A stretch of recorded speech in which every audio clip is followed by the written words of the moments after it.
Welcome back. This is the Somber Lavender. This is about a week and 2 days of wear on my nails. I did scratch a little bit and peel a little bit on my right hand, and then there's quite a bit of wear on my right hand because I predominantly use my right hand.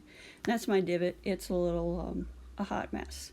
So I filed and cleaned up, and I'm going to show you my problem nail here in a second. And it's getting better. It's almost grown out. And now I put on the primer, which helps things adhere and just creates a nice base. It also keeps your nails from staining as much.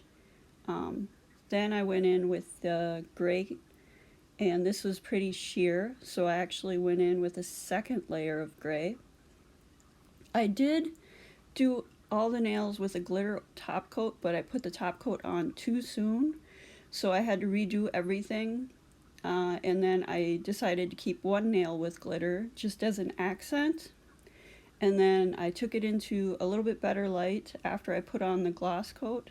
This is the finished look. As you see, it's very shiny, very pretty.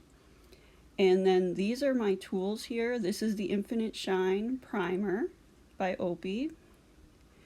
Next is the Clean Slate from OPI. This is in the fall collection, so it's not one of the standard colors.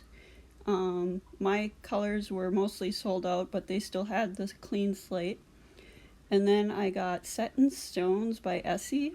This is the glitter. I really love it. There's little glitter and big glitter. And then the last coat was the Infinite Shine gloss.